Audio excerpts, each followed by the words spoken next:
Bonjour chers étudiants, chères étudiantes. Je suis professeur L'Hkimi Amal, professeur de chimie à la faculté de sciences d'Al-Maraz Fès. Nous allons voir dans cette vidéo la correction de deux exercices 5 et 6 de la première série, l'atomistique. Pour l'exercice 5, la première question c'est définir un orbital atomique et définir les quatre nombres quantiques. La deuxième question, en utilisant les relations entre les trois nombres quantiques n, l, m, l, indiquer le nombre et le type des orbitales atomiques pour les sous-couches suivantes, 3s, 2p, 3d. La troisième question, donner le schéma des orbitales atomiques, s et p. Après, on doit compléter ce tableau pour les valeurs de n, pour les valeurs de la couche, c'est n est égal à 1, n est égal à 2, n est égal à 3. Bien sûr, il y avait des autres couches, c'est-à-dire n est égal à 4, n est égal à 5. Et pour nous, on se limite pour les trois premières couches. 1, 2, 3. On va donner les nombres quantiques, les valeurs des nombres quantiques. Après, on doit donner l'orbital atomique. Après, on doit donner le nombre des électrons par couche et le nombre des électrons le nombre maximum des électrons qui se trouvent dans la sous-couche. Pour la première question c'est définir un orbital atomique. Donc, l'orbital atomique, c'est la probabilité de trouver l'électron dans le nuage électronique. Mais la probabilité, c'est une probabilité maximale. Donc, l'orbital atomique, il permet de nous donner la position exacte de l'électron dans le nuage électronique. On sait très bien que le noyau se trouve le centre, entouré par les électrons. Mais les électrons, il y avait le nuage électronique selon le modèle quantique. Pour trouver la position de l'électron dans le nuage électronique, dépend de les valeurs des quatre nombres quantiques. Donc, l'orbital atomique défini par les quatre nombres quantiques. On a L, N, petit n, L, M, L, MS. Chaque nombre quantique permet de nous donner une information sur la position, bien la région où se trouve l'électron. Donc, l'orbital atomique, c'est la région de l'espace où la probabilité maximale de l'ordre 95% de trouver un électron autour d'un noyau. L'état d'un électron dans une orbitale atomique, ou bien la position de l'électron, dépend de quatre nombres quantiques, n, l, m, l, ms. Donc, le symbole de l'orbital atomique, c'est NL. C'est-à-dire l'orbital atomique dépend de N, de la couche, et de la sous-couche L. Donc, voilà, le symbole de l'orbital atomique, c'est NL. Il y avait aussi petit x.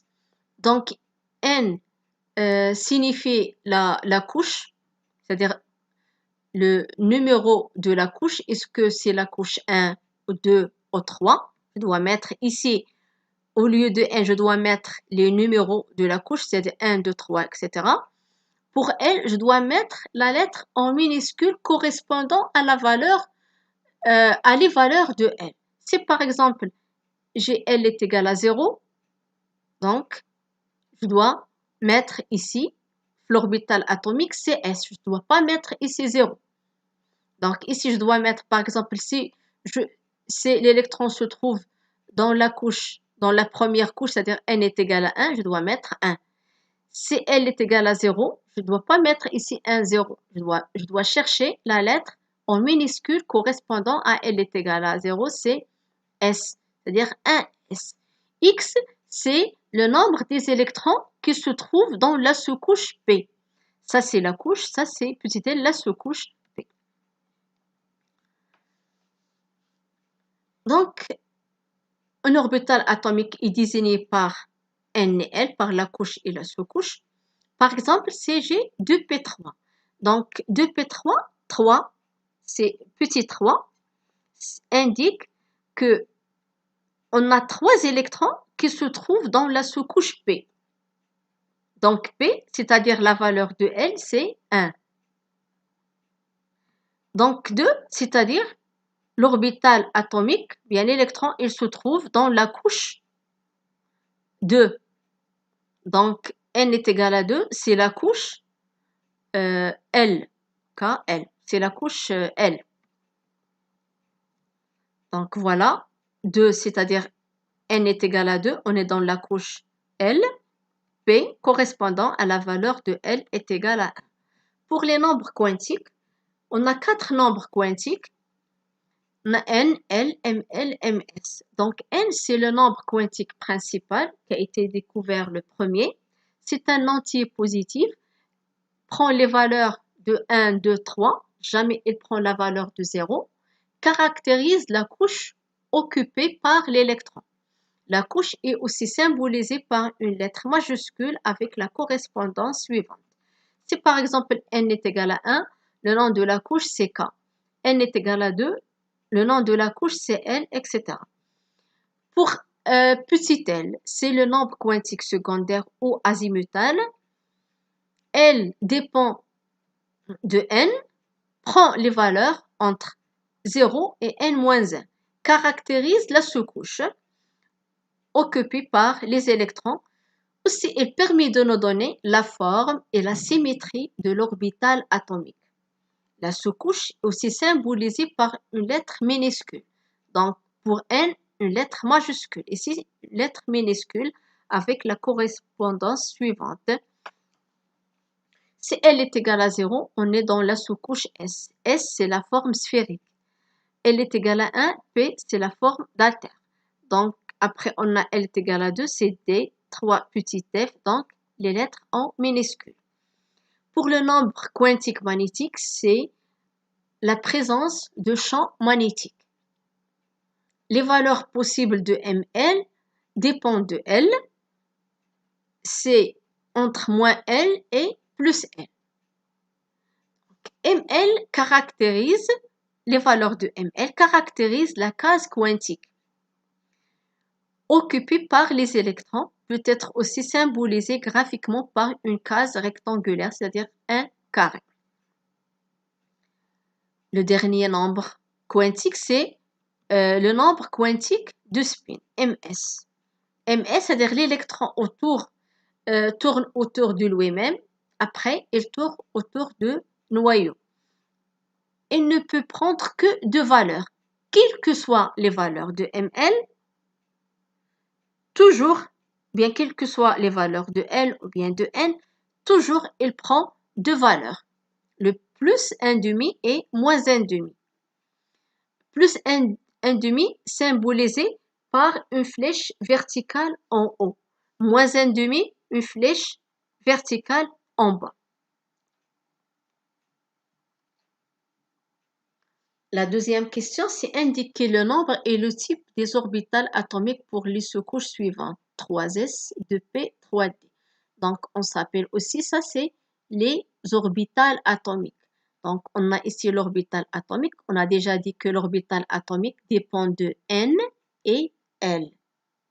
N, il nous indique dans quelle couche. S, dans quelle forme de l'orbital atomique. C'est-à-dire l'électron tourne autour du noyau, dans quelle forme. Donc, le numéro de la couche est donné par N.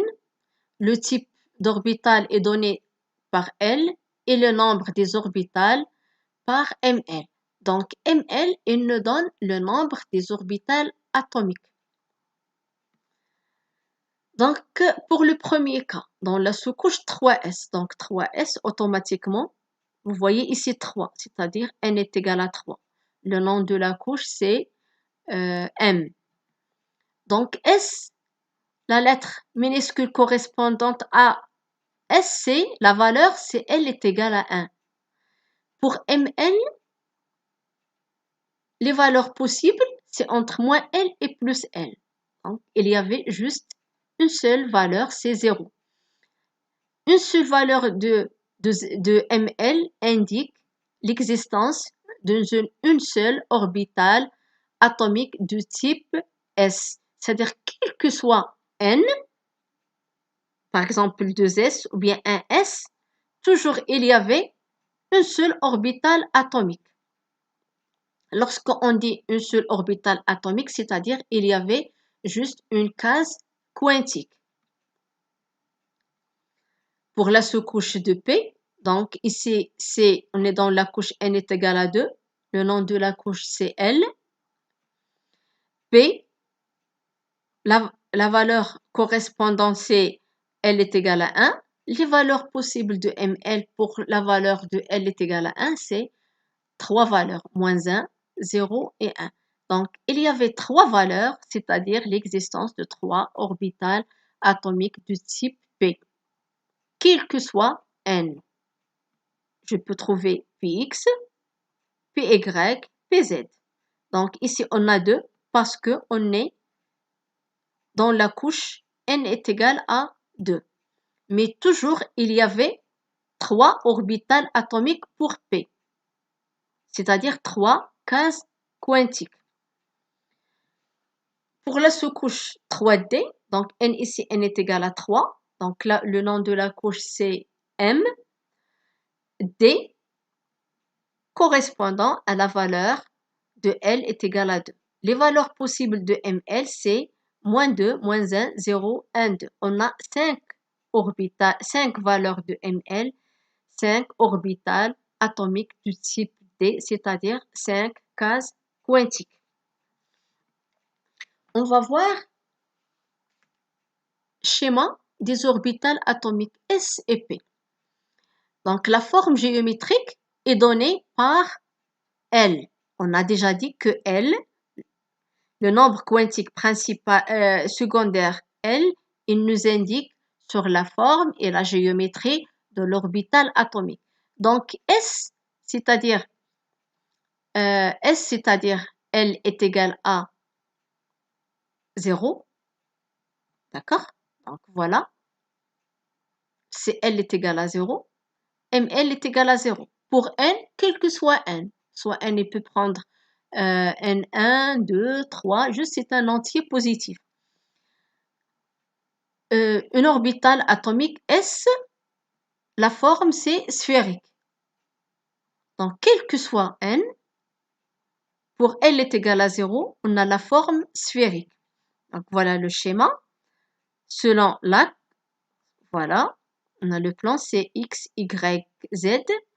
Donc, c'est 0, il sera c'est le centre de cette sphère. Donc, voilà la forme de l'orbitale atomique lorsqu'on a L est égal à 0 et ML est égal à 0. Pour L est égal à 1, pour L est égal à 1, on a déjà vu, on a 3 valeurs, c'est-à-dire l'existence de 3 orbitales atomiques. On a Px, Py et Pz. Donc, pour schéma, selon l'axe, même schéma, quel que soit n. Qui est différent, c'est l'axe. Donc, ici, on a selon l'axe x, c'est Px. Donc, ici, selon l'axe y, c'est Py. Ça, c'est selon l'axe z, c'est Pz. Donc, qui est le rouge? Donc, c'est le plus rouge ici, c'est plus. On met plus ici, moins ici. Donc, ici, c'est le plus et moins. Donc, plus et moins. D'accord? Par contre, la forme sphérique, il est chargé toujours plus, plus, plus. Il n'y avait que les plus. Par contre, ici, P, on trouve la partie plus et la partie moins.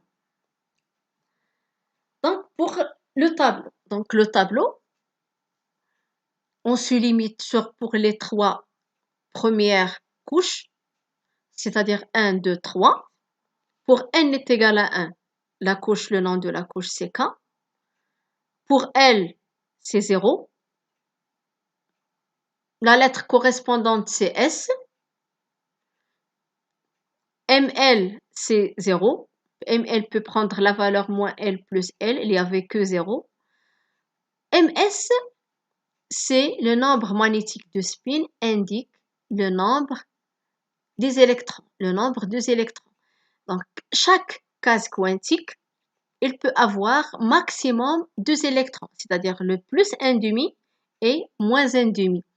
Donc, ici, j'ai combien de valeurs de ML? J'ai une seule valeur de ML, c'est-à-dire 2 fois 1, ça nous donne 2.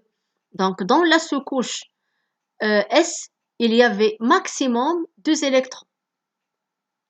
Donc, pour la couche n est égal à 1, il y avait juste une seule sous-couche, c'est L est égal à 0. Donc, même le nombre des électrons maximum 2. Pour l'orbital atomique, le symbole de l'orbital atomique, c'est NL. Si je dois ajouter petit x, c'est-à-dire N, c'est quoi? N, c'est 1. S, pourquoi S? Parce que L est égal à 0. Je peux ajouter ici 2. 2, c'est le nombre des électrons qui se trouvent dans la sous-couche S. Dans la sous-couche S, il peut prendre maximum 2 électrons. Je peux ajouter ici 2. Pour la couche suivante, c'est N est égal à 2. Donc, le nom de la couche, c'est L. Dans ce cas-là, si je dois appliquer la relation de L entre 0 et N-1, je trouve deux valeurs de L. La valeur 0, c'est S. La valeur 1, c'est P. Pour 0, les valeurs de ML possibles, c'est 0. Pour L est égal à 1, on a 3 valeurs possibles. On a plus 1, 0 et moins 1. Donc ici, on a déjà dit, quelle que soit la valeur, chaque valeur de ML, il peut prendre maximum 2 électrons. Toujours. Donc ici, j'ai 2 fois 1, ça fait 2 électrons dans la sous-couche S. Pour la sous-couche P, j'ai ici 3 valeurs de ML. Chaque valeur ou bien chaque case quantique, chaque orbital atomique, il peut prendre maximum 2 électrons. Donc 2 fois 3, ça fait 6. Pour la couche N, il y avait 2 sous-couches. Il y avait S et P. Le total, 2 plus 6, ça fait 8 électrons. Donc, pour la couche N est égal à 2 sera saturée, il a besoin de 8 électrons.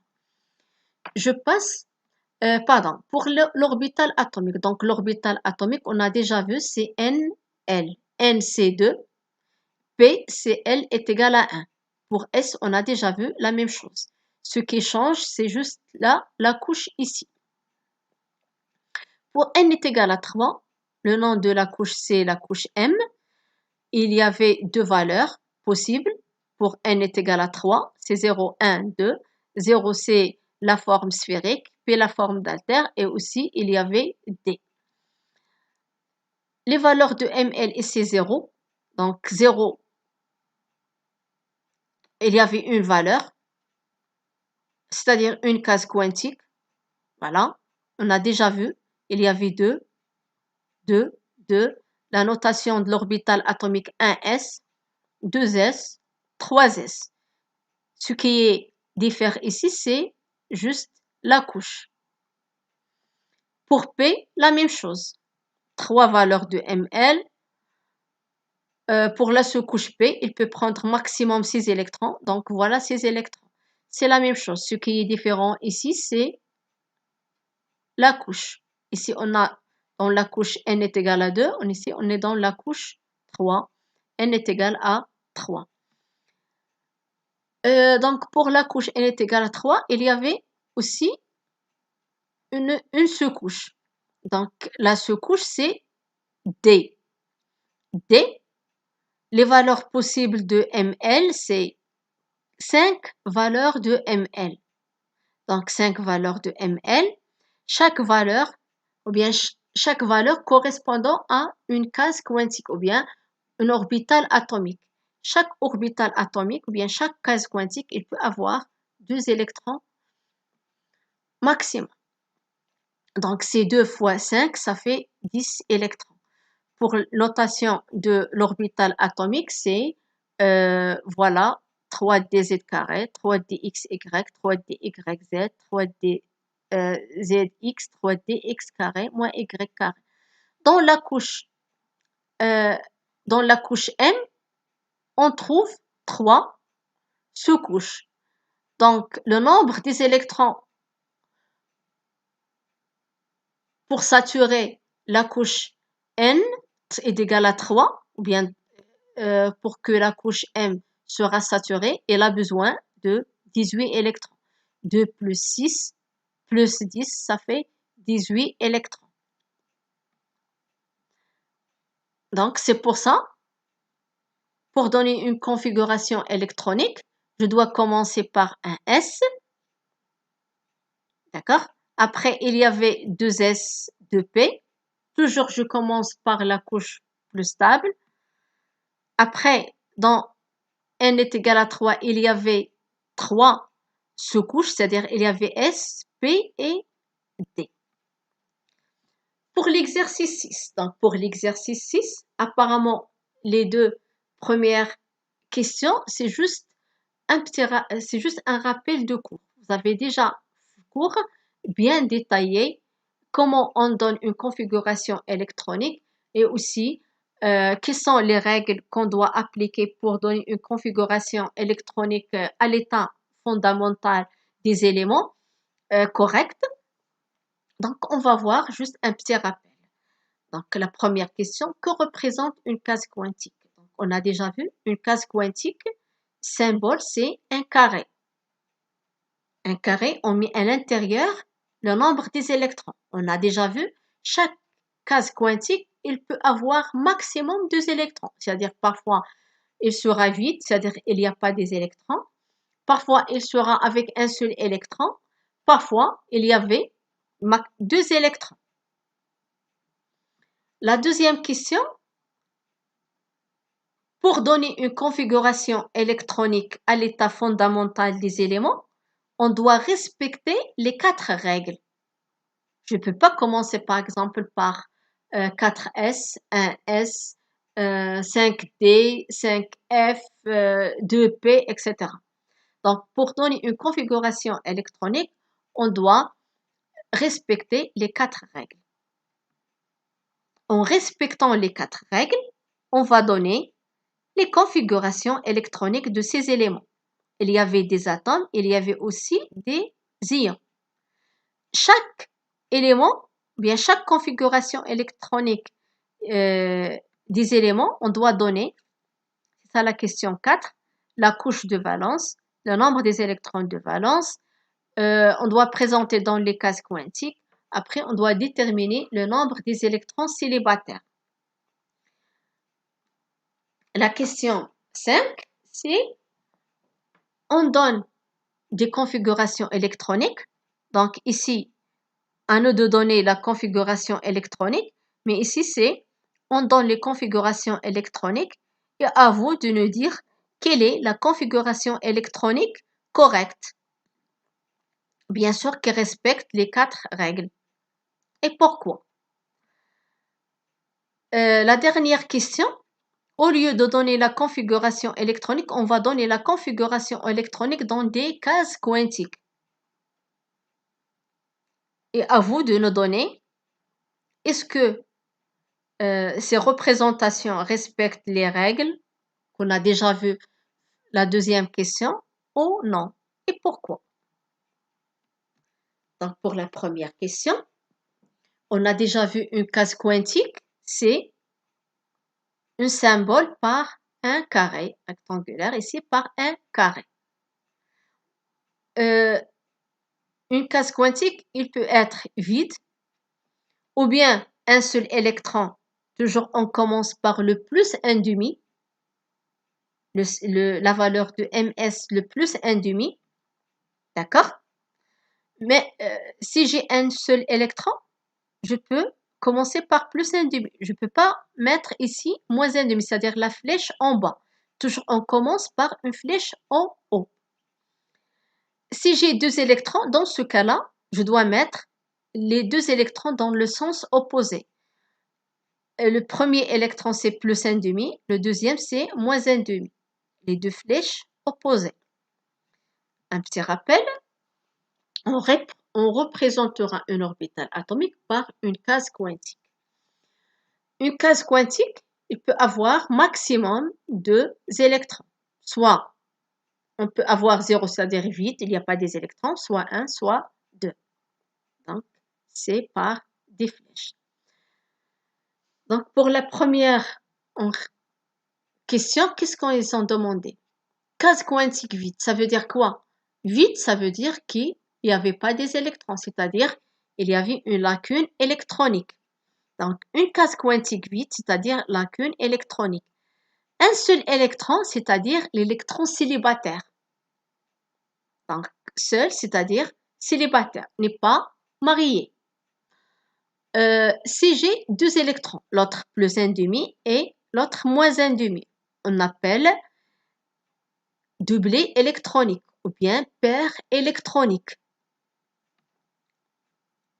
Pour la deuxième question, c'est les règles pour donner une configuration électronique. On va énoncer les règles, bien sûr, pour donner une configuration électronique. Quelles sont ces règles? Il y avait 4 règles pour donner une configuration électronique des éléments à l'état fondamental. Je ne dis pas à l'état excité, c'est à l'état fondamental. Donc, la première règle, c'est la règle de stabilité, la règle de Kleshowski, la règle de Hend et la règle de Pauli. Pour la règle de stabilité, donc la règle de stabilité, c'est-à-dire je dois commencer par l'orbital atomique le plus stable. Quel est l'orbital atomique le plus stable? Bien sûr, l'orbital atomique qui se trouve dans la couche n est égal à 1, correspondant à une énergie minimale. Donc, l'énergie minimale, c'est le niveau le plus stable. Donc, je dois commencer par un S. Après, je passe la couche n est égale à 2. Donc, dans la couche n est égale à 2, il y avait deux orbitales atomiques. Il y avait 2 sous-couches. Il y avait S et P, c'est-à-dire 2S, 2P. Après n est égal à 3, il y avait 3 sous-couches. Il y avait S, P, D. Donc, la règle de stabilité, les électrons saturent les niveaux de plus basse énergie dans l'ordre 1s, 2s, 2p, 3s, 3p, 3d, etc. Ce principe de stabilité se traduit par la règle de Kleshowski. Donc, la règle de Kleshowski, l'écriture de la configuration électronique selon diagonale. Donc, selon diagonale, c'est-à-dire je dois commencer par un S, 2S, 2P, 3S, 3P. Après 3P, je dois partir à la couche 4. À la couche 4, c'est-à-dire la couche 4, c'est-à-dire 4S. Donc, 4S après 3D, etc. C'est-à-dire selon diagonale. La troisième règle, c'est la règle de Pauli. Donc, la règle de Pauli, 2 électrons ne peuvent jamais avoir les mêmes 4 nombres quantiques. N, L, Ml, Ms. D'accord? C'est-à-dire 2 électrons, toujours dans une orbitale atomique, des électrons ne peuvent jamais avoir même valeur. Par exemple, je ne peux pas donner dans une case quantique 2 électrons dans le même sens. C'est-à-dire plus 1,5, c'est-à-dire la valeur de Ml plus 1,5 et plus 1,5. Toujours, il y avait une différence. Donc, pour la règle de Hend, pour le remplissage des électrons dans des cases quantiques, je dois commencer de remplir d'abord par la sous-couche plus stable, c'est-à-dire que je dois remplir d'abord S, après je passe le P. Pour le remplissage, par exemple dans P, je sais très bien que dans la sous-couche P, il y avait 3 cases quantiques. Donc, je dois d'abord remplir par le plus 1,5. Lorsque la couche semi-saturée, je dois remplir par moins 1/2. C'est-à-dire que le total, je cherche à trouver le maximum de plus 1/2. Donc, c'est ça la règle de N. Donc, on va essayer d'établir ces 4 règles pour donner les configurations électroniques des éléments, l'hydrogène, le carbone, l'oxygène, l'aluminium. Chaque configuration électronique, on doit donner la couche de valence, le nombre des électrons de valence, on doit les présenter dans les cases quantiques et après on doit déterminer le nombre des électrons célibataires et le nombre de doublés électroniques. On a déjà vu, lorsque dans une case quantique se trouvent 2 électrons appariés, c'est-à-dire l'existence de doublés électroniques. Donc, je préfère de regrouper la réponse de ces 2 questions dans un tableau. Donc, ici, c'est les éléments demandés. La configuration électronique qui respecte, bien sûr, les 4 règles de remplissage. Après, je donne la couche de valence. Après, le nombre des électrons qui se trouvent dans la couche de valence. Je dois donner la configuration électronique dans les cases quantiques. À partir des cases quantiques, de la configuration électronique dans les cases quantiques, je peux déduire le nombre des électrons célibataires et le nombre de doublés. Après, on va voir pourquoi on cherche les électrons célibataires et pourquoi on cherche les électrons de valence. Je commence par l'hydrogène. Donc, l'hydrogène, pour la configuration électronique, je dois donner la configuration des électrons, c'est-à-dire les électrons, le nombre des électrons des atomes. Pour l'hydrogène, on a Z est égal à 1. Donc, Z est égal à 1, c'est le nombre des électrons. Le nombre des électrons 1, c'est la configuration électronique, c'est 1s1. Pourquoi 1? Parce que j'ai juste un seul électron. Donc, ici, je reste toujours dans la première couche. N est égal à 1. La couche de valence, c'est la même, c'est 1s1. Combien des électrons se trouvent dans la couche de valence? C'est un seul électron. Donc, j'y mets ici 1. Donc, pour les cases quantiques, voilà, on a déjà vu que S, il y avait pour la sous-couche S, il y avait juste une seule case quantique. Voilà, seule case quantique. Le remplissage des électrons, on a déjà dit, pour la règle de Henn, je dois commencer par plus 1/2. Voilà, plus 1/2. Donc, si je dois mettre la flèche en bas, donc la configuration électronique, c'est est-ce qu'elle respecte? Bien sûr, elle respecte pas. Donc, la configuration électronique est fausse. On va voir à partir des cases quantiques. Qu'est-ce que j'ai? J'ai ici un électron dans une case quantique. Donc, l'électron, il s'appelle électron célibataire. Donc, il y avait combien des électrons célibataires? Donc, ici, juste un électron. Donc, voilà, c'est un électron. Je passe l'atome de carbone. On a ici Z est égal à 6, c'est le nombre des électrons. Pour respecter les règles, je dois saturer d'abord la première couche. Après, je passe la deuxième couche. Dans la deuxième couche, je dois saturer la sous-couche. Après, je passe l'autre sous-couche. Donc, ici, c'est 1s2.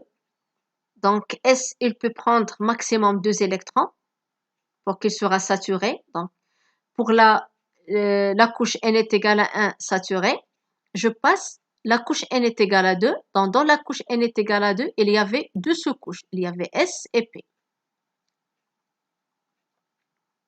Il y avait S et P. Je dois saturer S. S, il peut prendre la valeur maximum 2. Donc, voilà 2S2. Pour la sous-couche P, il peut prendre jusqu'aux 6 électrons. Mais j'ai combien des électrons? Ici 6. Donc, combien il me reste? Il y avait 2 plus 1, ça fait 4. Il me reste juste 2 électrons pour P. La couche de valence, c'est la couche qui est écrite en rouge. C'est la couche externe. On s'appelle 2s2, 2p2, c'est la couche externe. Et 1s2, c'est la couche la plus profonde. On appelle 1s2 les électrons qui se trouvent dans la couche profonde, on s'appelle les électrons de cœur. Par contre, les électrons qui se trouvent dans la couche externe, c'est les électrons de valence, c'est-à-dire les électrons qui participent à la réactivité. On va voir après, ça veut dire quoi participe à la réactivité, c'est-à-dire qu'il peut perdre un électron ou bien 2 électrons, ou bien il peut gagner un électron ou 2 électrons, ça dépend, ou bien 3 électrons, ça dépend. Par contre, les électrons qui se trouvent dans, on s'appelle les électrons de cœur qui se trouvent dans la couche la plus profonde, c'est les électrons qui restent intouchables. Combien des électrons se trouvent dans la couche de valence? 2 plus 1, ça fait 4. Donc, je dois donner la configuration électronique dans les cases quantiques, mais je dois donner juste la couche de valence, d'accord? Donc, c'est 2s2, 2p2. 2s2, donc ici, pour respecter les 4 règles, donc voilà, c'est 2 électrons, le sens inverse. D'abord, je dois remplir S, la règle de stabilité, la règle de Kleshowski. Après, je passe la sous-couche P. Combien j'ai dans la sous-couche P? 2 électrons. Donc, je dois commencer par plus 1,5. Je dois remplir par le plus 1,5 le maximum. C'est ça la règle de Henn. Il faut avoir plus de plus 1,5. Si par exemple, je dois mettre ici ça plus 1,5, ça c'est moins 1,5, donc j'aurai pas, si je dois compter, j'aurai 0. Par contre, ici, j'ai combien de plus 1,5? Plus 1,5, ça fait plus 1,5, j'ai 1. Donc, voilà la règle de Henn. La règle de Henn, je dois commencer de remplir les électrons par plus 1,5. Qu'est-ce que vous voyez ici? Dans les électrons, le remplissage des électrons dans des cases quantiques, il y avait 2 électrons appareillés, on s'appelle ça c'est doublé. Donc, il y avait doublé électronique, bien paire électronique. Il y avait 2 électrons célibataires. Donc, voilà, il y avait 2 électrons célibataires et un doublé électronique. Donc, pour l'oxygène Z est égal à 8. La règle de stabilité, la règle de Kleshowski, c'est 1s2. Je dois remplir d'abord la couche, après je passe l'autre couche. La couche N est égale à 1 saturé. La couche N est égale à 2. Je dois remplir d'abord la sous-couche S, après P. S, c'est plus stable que P. Donc, ça, c'est 2s2 rempli. Je passe le P. P, il peut avoir 6 électrons, mais il me reste que 4 électrons. Je dois mettre 4 électrons. Donc, la couche de valence, la couche externe, c'est N le plus grand. Donc, quel est le N le plus grand? C'est-à-dire quelle est la couche qui se trouve à l'extérieur. C'est N le plus grand, c'est 2s2, 2p4. Je peux prendre la couche. On dit la couche de valence. C'est pas la sous-couche de valence. La couche de valence. Je dois prendre les sous-couches qui se trouvent dans la couche. C'est-à-dire, je peux S et P. Si je dois compter les électrons de valence, c'est 4 plus 2, ça fait 6. Le remplissage dans les cases quantiques, juste la couche de valence, la couche externe, c'est 2s2, 2p4. Voilà. Donc, pour le remplissage des électrons, je dois remplir par le plus 1,5, après moins 1,5. Donc, la sous-couche est saturée, je passe à P, la sous-couche P. Je dois remplir par le plus 1,5, plus 1,5, plus 1,5, plus 1,5. Il me reste un électron. Un électron, je dois le remplir par moins 1,5. Si je dois mettre ici encore plus 1,5, il y avait la règle de Pauli qui n'est pas respectée. Donc ici, dans ce cas-là, la règle de Pauli est respectée. C'est-à-dire 2 électrons ne peuvent jamais avoir les mêmes 4 nombres quantiques. Donc ici, si par exemple ici dans P, les nombres quantiques ayant même n, même L, même ML, mais qui est différent ici, c'est MS. Si je mets MS toujours les deux plus 1,5, donc la règle de Pauli n'est pas respectée. Donc, j'ai combien des électrons célibataires? Donc, voilà 2 électrons célibataires. Combien de doublés? 1 et 2. 2 doublés plus 2 électrons célibataires. Pour l'oxygène, pour l'ion O2-, O2-, ça veut dire quoi O2-? O2-, c'est-à-dire il a gagné 2 électrons. S'il a gagné 2 électrons, comment il sera le nombre des électrons? Donc, on dit ici la configuration électronique, c'est-à-dire le nombre des électrons qui se trouvent, le nombre des électrons de d'éléments. Donc, ici, 2-, c'est-à-dire il a capté 2 électrons. Donc, le nombre des électrons, il sera combien? 10. 8 plus 2, ça fait 10. Donc, je dois remplir, ou bien je dois faire la répartition de 10 électrons.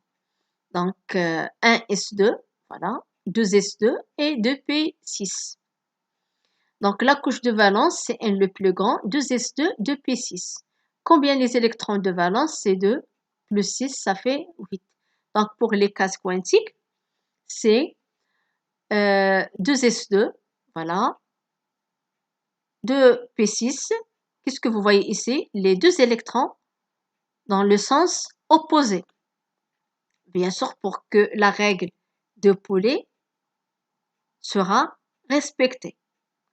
Est-ce que ici j'ai des électrons célibataires? Non, j'ai la couche P qui est saturée. D'accord? Donc, on est la sous-couche S saturée, P saturée. Donc, on sait très bien dans la couche N est égale à 2, il y avait juste 2 sous-couches, S et P. C'est-à-dire les valeurs de N, 0 et 1. Donc, on dit la couche saturée, c'est la configuration électronique d'un gaz rare. Gaz rare, on sait très bien, gaz rare, c'est-à-dire jamais il participe à la réactivité. C'est-à-dire ni perd un électron, ni gagne un électron. On s'appelle gaz rare ou bien gaz inerte. Si on va voir la configuration électronique dans les cases quantiques, est-ce qu'il y avait des électrons célibataires? Non. Je vois ici juste les doublés. Combien de doublés? 4 doublés. D'accord? 4 doublés. Donc, pour l'aluminium, Z est égal à 13. C'est 1s2, 2s2, 2p6. Donc, on a ici la couche, la première couche N est égale à 1 saturé. La deuxième couche saturée, donc S saturé, P saturé. Donc, la couche N est égale à 2 saturé. Je passe la sous-couche, ou bien la couche N est égale à 3. Je dois saturer la sous-couche S. Après, je passe le P. Je compte combien des électrons. 6 plus 2, ça fait 10. Plus 2, ça fait 12. J'ai l'aluminium 13 électrons. Donc, je dois ajouter un seul électron. Donc, la couche de valence, c'est N le plus grand. N le plus grand, c'est 3s2, 3p1. Donc, ici, la couche plus profonde qui contient les électrons de cœur, c'est 1s2, 2s2, 2p6. Par contre, la couche de valence, c'est 3s2, 3p1. Combien des électrons de valence? 2 plus 1, ça fait 3. Donc, pour les cases quantiques, voilà. Je dois remplir la sous-couche par plus 1,5, après je passe moins 1,5. Qu'est-ce qu'il me reste? Un seul électron. Bien sûr, c'est plus 1,5. Pour respecter les 4 règles. Les 4 règles, je dois remplir S, le plus stable. Après, je passe P. Et la règle de Hend pour avoir le maximum de plus 1,5. La règle de Pauli, 2 électrons ne peuvent jamais avoir les mêmes 4 nombres quantiques.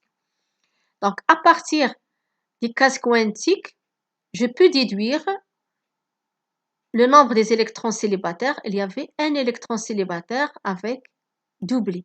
Donc, un doublé plus un électron célibataire. pour l'aluminium. On a l'aluminium, c'est Al de plus, c'est-à-dire il a perdu 2 électrons. C'est la perte des électrons. Combien il nous reste? Combien il y avait le nombre des électrons? Donc, c'est 13 moins 2, ça fait 11. Donc, 11, je donne la configuration électronique. 1s remplir par 2, 2s2, 2p6. Donc, on a la couche 1 et 2 saturée. Je passe la couche 3, c'est 2, ça fait 4, ça fait 10. Donc, il nous reste un électron, c'est 3 S1. D'accord? L'électron, la couche de valence, c'est 3 S1. Le nombre des électrons de valence, c'est 1. Donc, ici, il y avait 3 S1. Voilà. Juste un seul électron. Par contre, ici, la sous-couche P, vide.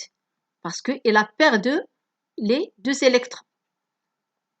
Donc, combien des électrons célibataires? J'ai juste un électron célibataire. Donc, on va voir les configurations électroniques. Sont-ils possibles? Si oui, correspondent-ils à un état fondamental? Donc, les configurations électroniques des éléments à l'état fondamental respectent les 4 règles qu'on a déjà dit. Stabilité, Kleshowski, and Pauli. Ça veut dire quoi l'état fondamental? C'est-à-dire l'état stable, l'électron. Je prends les configurations électroniques données. Donc ici, c'est 1s2, 2s2, 2p6, 3s2. Qu'est-ce que vous pouvez me dire pour cette configuration? Donc, d'abord, je dois commencer par les sous-couches, bien les couches les plus stables. Donc, voilà la première couche. La première couche, c'est 1 saturé 2. La deuxième couche, c'est S et P saturé. Donc, pour l'instant, respecte. Après, je passe la couche 3. Donc, c'est vrai. Pour le remplissage des électrons, pour les valeurs de ML, les valeurs de MS.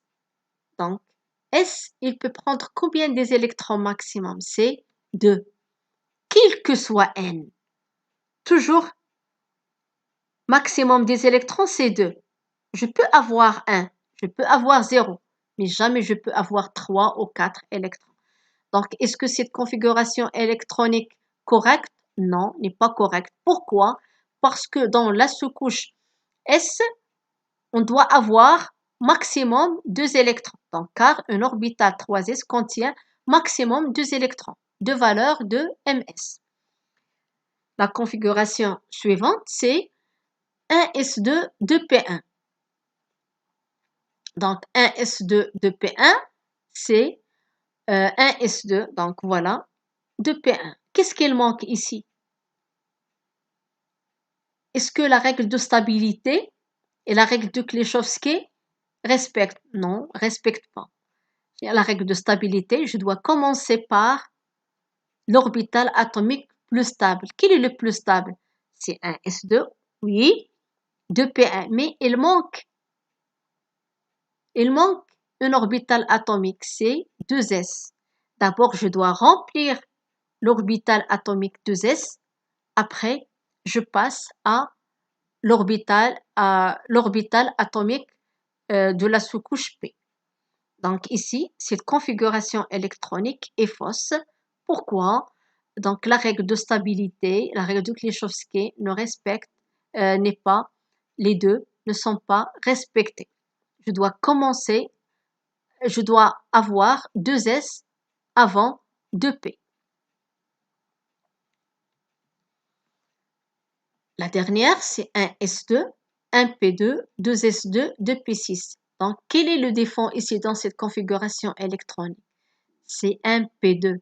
Pourquoi 1p2? Parce que dans la couche n est égale à 1, il y avait juste une seule valeur de L. C'est juste L est égal à 0. N est égal à 1, Les valeurs de L, c'est entre 0 et n-1. Les valeurs possibles, juste une seule valeur. C'est L est égal à 0, correspondant à la lettre minuscule, c'est S, la forme sphérique. Donc, 1p2 n'existe plus. L'orbital atomique 1p2 n'existe plus. On n'a pas une orbitale 1p dont la couche n est égale à 2. Donc, qu'est-ce que vous remarquez pour les trois configurations électroniques? Est-ce qu'elles sont possibles? Donc, les trois ne sont pas possibles. On a déjà dit pourquoi. Est-ce que ces configurations correspondent-ils à l'état fondamental? Non. Donc, aucune de ces trois configurations ne correspondent ni à une configuration électronique ni à l'état fondamental. Respecte pas les 4 règles. Après, on passe les configurations électroniques dans des cases quantiques. Donc, on va dire, bien, on doit répondre, est-ce que cette configuration dans des cases quantiques correcte et quelle règle qui n'est pas respectée pour la première. Donc, la première, donc ici, c'est donc automatiquement, ça c'est S et ça c'est P. S, on a une seule case quantique. P, il y avait 3 cases quantiques. À votre avis, qu'est-ce que vous remarquez? Donc, SP, voilà. Mais ici, qu'est-ce que vous remarquez ici? Il y avait 2 électrons. Les deux en O. Plus un demi, plus un demi. Est-ce que c'est correct? Quelle règle qui n'est pas respectée? Donc, la règle pas respectée, c'est la règle de Pauli. Parce que ces 2 électrons, ils ont même 4 nombres quantiques. C'est-à-dire même N, même L, même ML, même MS. Donc, la règle de Pauli n'est pas respectée. Donc, cette représentation ne respecte pas le principe d'exclusion de Pauli car 2 électrons ne peuvent jamais avoir les mêmes 4 nombres quantiques. Donc, pour que cette configuration électronique dans des cases quantiques correctes, je dois changer le sens de l'électron. Au lieu qu'il sera plus 1,5, il sera moins 1,5. Dans ce cas-là, il sera correct et respecte les 4 règles, bien sûr. La deuxième, c'est on a S et P. Donc, S ici, il y avait 2 électrons appareillés. Je dois commencer de remplir les électrons par plus 1,5, c'est la règle de Hend. La règle de stabilité, la règle de Klichowski, c'est-à-dire je dois remplir S, c'est-à-dire le plus stable. Après, je passe la sous-couche P, donc ici. Donc, cette configuration électronique dans des cases quantiques respecte les 4 règles. Donc, il est cette configuration correcte.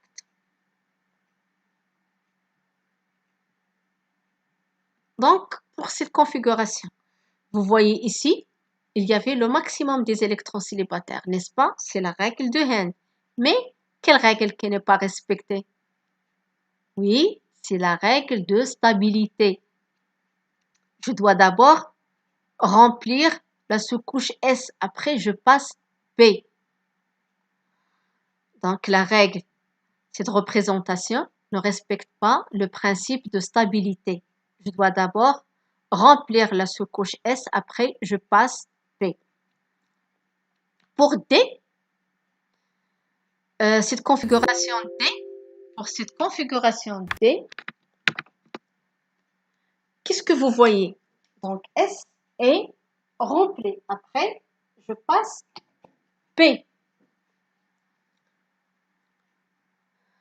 Mais, qu'est-ce que vous voyez ici? Donc l'électron. Donc l'électron, il est dans quelle valeur de ml? Donc les valeurs de ml soit moins 1, 0, 1. Mais d'abord, je dois commencer par ici. Par ça, c'est plus stable. Commencer par ici. Donc l'électron, il sera ici pour qu'elle respecte la règle. Quelle règle? Bien sûr, c'est la règle de stabilité. Donc, la règle de stabilité n'est pas respectée. Je dois remplir la première case après, ou bien l'orbital atomique. Je dois remplir l'orbital atomique, celui-là. Après, je passe l'autre. Même ici, la règle de Henle et la règle de Pauli est respectée. Donc ici, on a les trois sous-couches. On a S, P, D. S, une seule case quantique. P, trois cases quantiques. Pour D, on a déjà dit, c'est 5 cases quantiques.